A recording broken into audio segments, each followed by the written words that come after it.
Hello everyone, welcome to my channel English Mantra by Animesh Sharma, and today we'll be studying pronouns.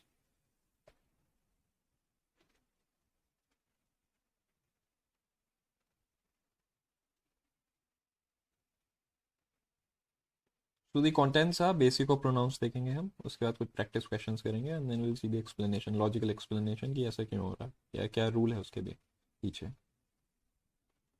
Okay, types of pronouns. सबसे पहले types of pronoun से पहले हमें subject verb और object को समझना पड़ेगा. तो सबसे पहले एग्जाम्पल को देखते हैं. राम किल्ड रावण. क्या है? राम किल्ड रावण. तो इसमें सब्जेक्ट क्या है, वर्ब क्या है और ऑब्जेक्ट क्या है. हमें वर्ब तो समझ आ रहा है, जो एक्शन क्या हो रहा है, किल हो रहा है. इसे कर कौन रहा है, इस एक्शन को राम कर रहा है. तो राम मेरा सब्जेक्ट है और जो एक्शन कर रहा है किल, और एक्शन हो किस पे रहा है, मेरे ऑब्जेक्ट रावण पे. ठीक है.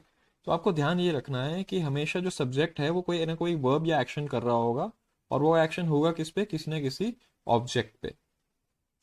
तो अगर अभी हम टेबल को देखें तो मेरे जो प्रोनाउंस होते हैं वो, उसकी पहली दो टाइप है, सब्जेक्टिव एंड ऑब्जेक्टिव प्रोनाउन. तो जो सब्जेक्ट की जगह प्रोनाउन लगते हैं वो सब्जेक्टिव प्रोनाउन होंगे, और जो ऑब्जेक्ट की जगह लगेंगे वो ऑब्जेक्टिव प्रोनाउन होंगे. राइट. तो जैसे आई उसकी सब्जेक्टिव केस है, मी उसकी ऑब्जेक्टिव केस है. यू और इट सेम रहता है ऑब्जेक्टिव और सब्जेक्टिव में. ही का हिम हो जाएगा, शी का हर हो जाएगा. प्लूरल केस में वी का अस हो जाएगा ऑब्जेक्टिव केस. यू का यू ही रहता है, और दे का ऑब्जेक्टिव केस देम हो जाएगा. तो एक आराम से इस टेबल को पहले देखिए, इसमें क्या बताया गया है. इसमें सब्जेक्टिव और ऑब्जेक्टिव टाइप के प्रोनाउंस के बारे में बात की गई है. सेकेंडली सिंगुलर और प्लूरल टाइप के प्रोनाउंस के बारे में बात की गई है. Thirdly first person, second person और थर्ड पर्सन के बारे में बात की गई है. फर्स्ट पर्सन यानी कि मैं या हम, जो आई या वी जो बात कर रहे हैं. सेकंड पर्सन हमेशा यू रहता है. यू हमेशा, यू सिर्फ एक जने के लिए भी हो सकता है और यू एक से ज़्यादा के लिए भी हो सकता है. थर्ड पर्सन जिसके बारे में हम बात करें, जैसे ही शी या किसी, ही शी इट या दे. राइट. तो अगर आप टेबल को समझ गए हैं और अब ये लॉजिक हम किस में लगाएं, तो अगर ये लॉजिक जैसे मैं बता रहा इसमें हम लगाएंगे, तो ही किल्ड रावण. तो ही मेरा सब्जेक्टिव केस है, तो राम की जगह मैं ही लगा सकता हूँ सब्जेक्टिव केस में. बट मैं यहाँ पे हिम किल्ड रावण नहीं लगा सकता, क्योंकि सब्जेक्टिव केस में सब्जेक्टिव प्रोनाउन ही यूज होंगे. सिमिलरली अगर मैं कहूँ राम किल्ड हिम, अब मैं राम किल्ड ही नहीं कह सकता. क्यों नहीं कह सकता? क्योंकि ये ऑब्जेक्टिव केस है, ऑब्जेक्ट की बात हो रही है, तो ऑब्जेक्ट में ऑब्जेक्टिव प्रोनाउन ही लगेंगे. तो इससे आप बहुत ज़्यादा क्लियर हो जाइए कि सब्जेक्ट की जगह सब्जेक्टिव प्रोनाउन लगेंगे और ऑब्जेक्ट की जगह ऑब्जेक्टिव प्रोनाउन लगेंगे. राइट. एक हम आगे भी चीज़ को देखेंगे, बट मैं आपको अभी भी बता रहा हूँ कि ऑब्जेक्ट ऑब्जेक्ट से कंपेयर होगा और सब्जेक्ट सब्जेक्ट से कंपेयर होगा. आप सब्जेक्ट और ऑब्जेक्ट को कंपेयर नहीं कर सकते हो. जो भी हम आगे प्रैक्टिस क्वेश्चन करेंगे तो इसमें वो लॉजिक लगेगा. Second is possessive pronoun. Possessive मतलब कि जिसकी वो ओनरशिप है, कि जिसकी वो चीज़ है या अथॉरिटी है उस पर. तो सबसे पहले हम ये देखते हैं कि कौन कौन से ऐसे प्रोनाउंस हैं. आई का माई या माइन हो जाएगा. यू का योर्स या योर्स हो जाएगा. थर्ड पर्सन के लिए हिज, हर्स या इट्स. प्लूरल केस में आर्स, यू का योर्स और दे का देयर्स. राइट. अब काफी लोगों को कंफ्यूजन ये होता है कि हम माई लगाएं या माइन लगाएं, और इन दोनों में डिफरेंस क्या है. तो लेट मी टेल यू. माई हमारा क्या है, पोजेसिव एडजेक्टिव है, और माइन मेरी पोजेसिव क्या है, प्रोनाउन है. इसका मतलब क्या है, पहले पोजेसिव एडजेक्टिव को देख लेते हैं. माई कब लगेगा, जब मैं एज एन एडजेक्टिव यूज कर रहा हूँ और उसके बाद कोई ना कोई नाउन आ रहा है, जैसे my pen, my laptop, my phone, my mobile, my bike, my question, my turn. और माइन एक तरह से प्रोनाउन की तरह यूज होता है, जैसे the pen is mine, the turn is mine, that car is my car, या दैट कार इज माइन. तो अगर माई कार तब लगेगा जब, या एडजेक्टिव की तरह तब लगेगा जब इसके जस्ट बाद में एक नाउन आएगा, जैसे माई कार. तो कार मेरा क्या है, नाउन. बट अगर मैं इसके बाद नाउन नहीं लगा रहा हूं तो मैं ऐसे बोलूंगा दैट कार इज माइन. नीचे एग्जाम्पल दिखा है, हुज कार इज दैट. आप ये भी कह सकते हो माई कार, मतलब माई एडजेक्टिव की तरह यूज कर रहे हो और कार मेरा नाउन है, या सीधा आप सिर्फ माइन बोल सकते हो. योर प्लेस और माई प्लेस ऐसे भी कह सकते हो, या योर प्लेस और माइन. तो सिंपली इसको आपको लॉजिक ये ध्यान रखना है कि माई के बाद कोई ना कोई नाउन आएगा, और माइन के बाद कोई नाउन नहीं आएगा, right. Reflexive pronoun, reflexive pronoun का मतलब क्या है, आपको मैंने वो चीज़ बताई ही थी कि सब्जेक्ट वर्ब और ऑब्जेक्ट, कि सब्जेक्ट कोई एक्शन करता है और एक्शन किस पे होता है, एक ऑब्जेक्ट पे। इस केस में जो सब्जेक्ट एक्शन कर रहा है उसका रिसीवर भी वो खुद ही होता है, तो उस in that case we use reflexive pronoun. For example, she was looking to herself in the picture, वो अपने आप को ही देख रही थी। तो शी सब्जेक्ट, लुकिंग मतलब वर्ब, और वो खुद किसको देख रही थी, अपने आप को, खुद को। जब वो एक्शन अपने आप पे खुद पे होगा, या उसको रिसीवर हम खुद होंगे, तब आप रिफ्लेक्सिव प्रोनाउन यूज करोगे। He locked himself in a room, उसने एक्शन किया लॉक, और किसको किया, वो एक्शन खुद पे ही किया। So whenever you use reflexive pronoun, it means that the action is happening on the subject itself. तो इसके एग्जांपल्स हैं, आई के लिए माई सेल्फ बोलोगे, यू के लिए yourself, he she it के लिए himself, herself and itself, we के लिए आर सेल्स, यू क्योंकि प्लूरल केस में योर सेल्फ, और दे का देम सेल्स।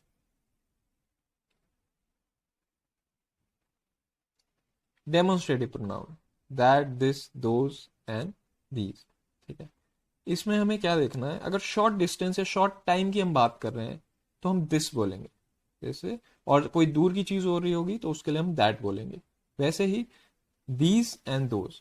अब देखो, आपको मैं एग्जांपल समझाता हूँ। अगर आपके हाथ में कोई पेन है, आपके हाथ में आपने होल्ड कर रखा है, दिस पेन, ठीक है, आप किसी को बताओगे। और अगर वही पेन अगर टेबल पर पड़ा होगा, गेट मी दैट पेन, तो अगर डिस्टेंस शॉर्ट होगा तो आप दिस यूज करोगे, डिस्टेंस ज्यादा होगा तो आप दैट यूज करोगे। Distance in terms of time भी बात कर रहे हैं, सिर्फ डिस्टेंस, फिजिकल डिस्टेंस की बात नहीं हो रही है, इन टर्म्स ऑफ टाइम भी हम बात कर रहे हैं। This time is really good, that time was really great, so this and that. These chairs, those chairs, तो दीज मतलब आपके जो सामने फिजिकली डिस्टेंस में पास हैं, दोज मतलब जो आपसे दूर है। तो उसके कुछ एग्जाम्पल्स देख लीजिए, this is a book, that is a car, these are ducks, those are birds, can you see that? तो दोज आर बर्ड्स से आप समझ पा रहे हो कि वो डिस्टेंस ज्यादा है, इसलिए आप दोस्त कह रहे हो। डक्स तो आपके सामने ही होंगी, वो बर्ड्स आपसे फिजिकली डिस्टेंस में दूर होंगी। रेसिप्रोकल प्रोनाउंस, ये बहुत ही सिंपल है। अगर दो से ज्यादा चीजों की बात हो रही है या पर्सन्स की बात हो रही है तो वन अनदर लगाओगे, और दो जनों की बात हो रही है तो ईच अदर लगाओगे। जैसे सारा and John love each other, the people in the party greeted one another, तो दो से ज्यादा के लिए वन अनदर, दो के लिए each other. So here are some practice questions. सबसे पहले वीडियो को पॉज कीजिए, इन क्वेश्चंस को आप नोट डाउन कीजिए और इसमें एरर फाइंड आउट करने की कोशिश कीजिए।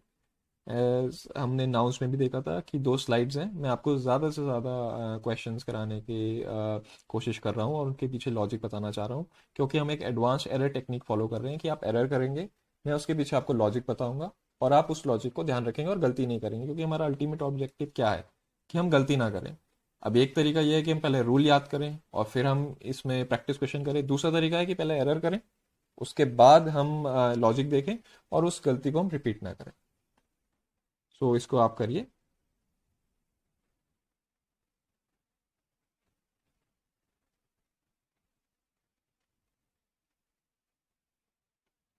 सो आई होप आपने इन क्वेश्चंस को लिख लिया है। तो मैं सेकंड स्लाइड पे मूव ऑन कर रहा हूँ। इन क्वेश्चंस को भी आपको क्या करना है, इन क्वेश्चंस को आपको अपनी कॉपी में लिखना है और इसमें एरर फाइंड आउट करना है। तो वीडियो को आराम से पॉज कीजिए, नो इश्यूज, आराम से पॉज कीजिए, एरर फाइंड आउट कीजिए, और तब आंसर वाले सेक्शन पे आप जाइए।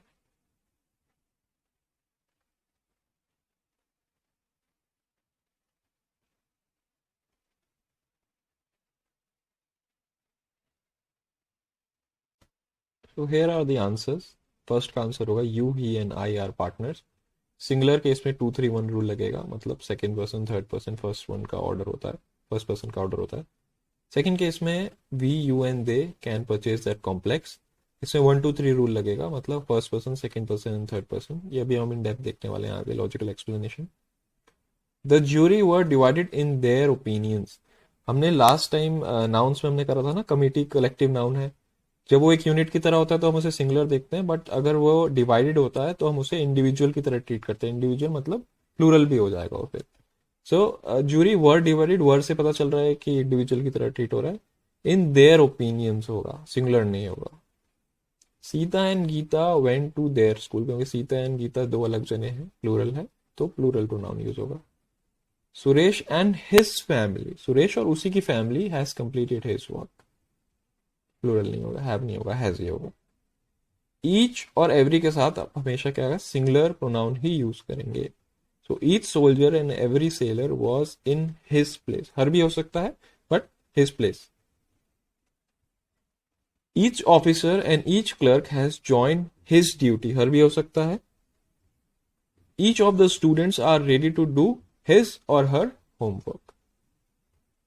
अब नाइदर, अगर सिर्फ एक सेंटेंस में सिर्फ नाइदर हो या और हो तो आप सिंगुलर ही यूज करेंगे। Neither of them gets his turn.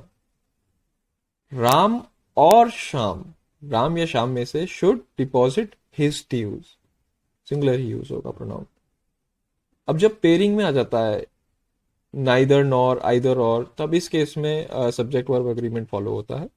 इसमें सिंगुलर प्रोनाउन नहीं रहेगा, इसमें केस वाइज डिपेंड करेगा कि और या नॉर के बाद कौन सा मेरा सब्जेक्ट है। अगर मेरा और या नॉर के जस्ट बाद जो मेरा सब्जेक्ट है वो सिंगुलर है तो आगे प्रोनाउन भी सिंगुलर होगा और वर्ब भी सिंगुलर होगा। दूसरे केस में एग्जाम्पल वाइज ही समझाता हूँ, जैसे नाइदर मोहन नॉर सोहन, तो नॉर के बाद जस्ट क्या है, सोहन, सोहन क्या है, सिंगुलर, तो सिंगुलर है तो मेरा वर्ब भी सिंगुलर हुआ, हैज, हैव नहीं हुआ, हैज हुआ, और मेरा प्रोनाउन भी सिंगुलर होगा, हिज जॉब होगा। Second example, either the teacher और द स्टूडेंट्स, अब और के बाद मेरा सब्जेक्ट क्या है, प्लूरल है, द स्टूडेंट्स, तो मेरा वर्ब भी क्या होगा, प्लूरल होगा, हैव डन, मेरा प्रोनाउन भी प्लूरल होगा, their work.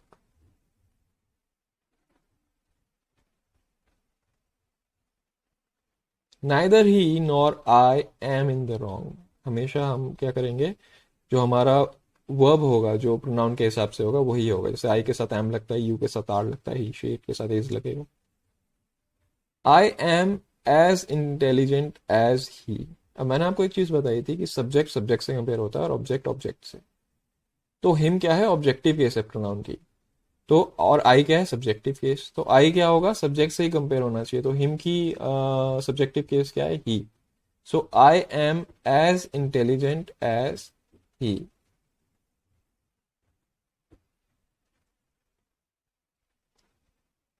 It is she who refuse the offer, अब जो मेरे टू बी वर्ब्स होते हैं, is, am, are, was, were, इनके जस्ट बाद अगर कोई प्रोनाउन आएगा वो सब्जेक्टिव केस में आएगा।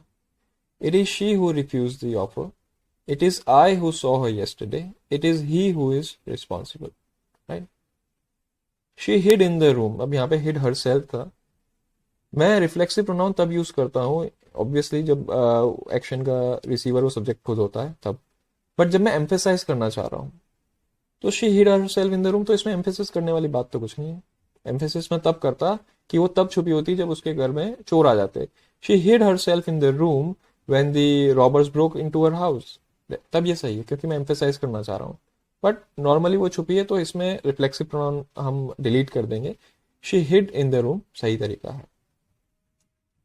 माई नेम इज रुचि होगा, माई सेल्फ रुचि गलत इंग्लिश है, क्यों, क्योंकि माई सेल्फ कब यूज होता है, जब कोई सब्जेक्ट एक्शन करता है और उसको रिसीवर भी वो खुद है। बट माई सेल्फ रुचि में कोई वर्ब भी नहीं है जो खुद रिसीव कर रहा है, राइट। सो ये ग्रामेटिकली रॉन्ग हो जाएगा, तो आप इसमें क्या यूज करेंगे, माई नेम इज रुचि, रुचि एक तरीका है, एंड आई एम रुचि दूसरा तरीका है, right. Moving on, he himself can solve it एक सही तरीका है, he can solve it by himself दूसरा सही तरीका है। I myself solve this question, ये सही है। I solve this question by myself, ये भी सही है। He himself came to see the patient, सही है। He came to see the patient by himself, ये भी सही है। तो दोनों ही ऑप्शंस करेक्ट हैं। The two friends quarrelled with each other, क्योंकि दो रेसिप्रोकल प्रोनाउंस में पर्सन और थिंग्स के लिए, दो जनों के लिए क्या यूज होगा, ईच अदर, दो से ज्यादा के लिए वन अनदर। सो दो हैं टू फ्रेंड्स, तो ईच अदर सही है। They all gave gifts to one another, one should do one's duty, अब वन का पोजेसिव केस जैसे ही का हिज होता है, शी का हर्ज होता है, तो इसमें क्या होगा, वन का होगा one's, one should do one's duty. Last question, every one of the students, नहीं second last, every one of the students was happy, क्योंकि एवरी वन मतलब मैंने क्या बताया था, ईच और एवरी मतलब इंडिविजुअल जने की बात हो रही है, सिंगुलर ट्रीट होगा. So every one of the students was happy. Last question now, I bought these books for ₹50 each, ये इसका करेक्ट क्वेश्चन है.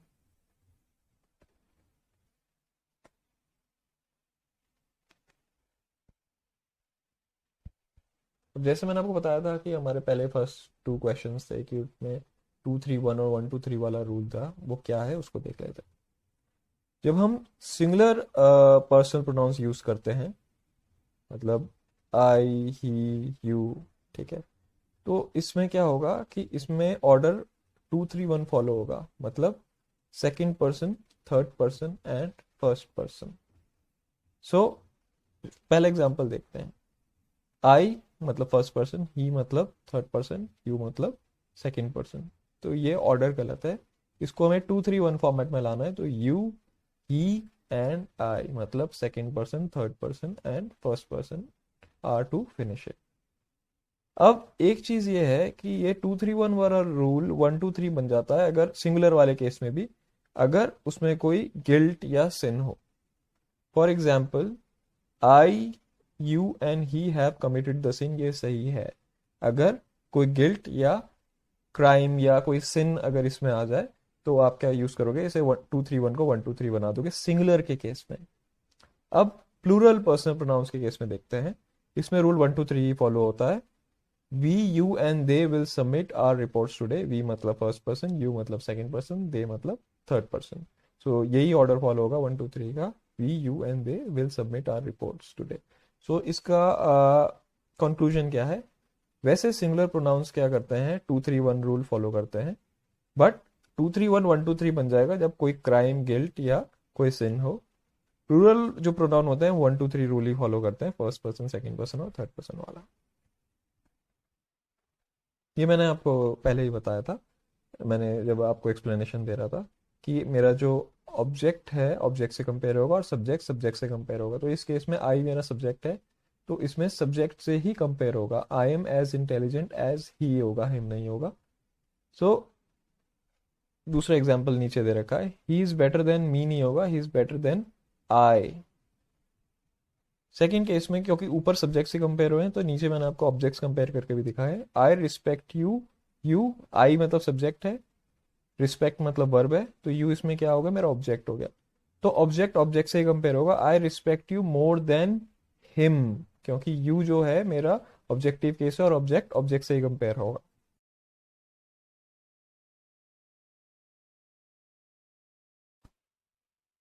राम और Shyam should deposit his dues. जब पेयरिंग में आ जाता है तो neither Mohan nor Sohan, nor या और के जस्ट बाद, जब आइदर और नाइदर नॉर की पेयरिंग होगी तो नॉर या और के जस्ट बाद जो भी मेरा सब्जेक्ट होगा उसी के हिसाब से मेरा वर्ब होगा, उसी के हिसाब से मेरा प्रोनाउन होगा. तो जैसे मैंने आपको बताया था, सोहन मेरा सिंगुलर है सब्जेक्ट, तो उसके बाद मेरा वर्ब भी सिंगुलर हुआ हैज और मेरा प्रोनाउन भी सिंगुलर हुआ हिज. नीचे वाले केस में और के बाद 10 स्टूडेंट्स है, प्लूरल है, तो मेरा वर्ब भी प्लूरल हुआ है और मेरा प्रोनाउन भी प्लूरल हुआ देयर. तो वही एग्जाम्पल नीचे समझाया गया है कि आइदर रवि और गोपाल, और के बाद क्या है, गोपाल जो सिंगुलर है, should do his duty, right.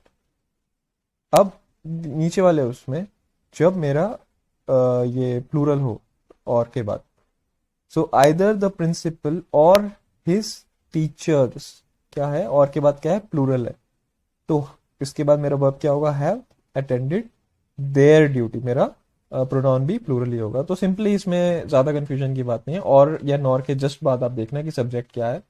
अगर सिंगुलर है तो सिंगुलर वर्ब होगा और सिंगुलर ही मेरा प्रोनाउन होगा. अगर मेरा जो मेरा सब्जेक्ट है और या नॉर के बाद वो प्लूरल है तो मेरा वर्ब भी प्लूरल होगा एंड सेकेंडली मेरा प्रोनाउन भी प्लूरल ही होगा. जैसे इस केस में टीचर्स के बाद हैव लगा, मेरा वर्ब प्लूरल, और देयर मेरा प्रोनाउन प्लूरल. मैंने आपको बता दिया था कि जैसे ही का हिज होता है, शी का हर्स होता है, तो पोजेसिव केस वन का वंस होगा, तो one should do his duty नहीं बोलोगे, one should do one's duty आप बोलोगे. या one should love one's country.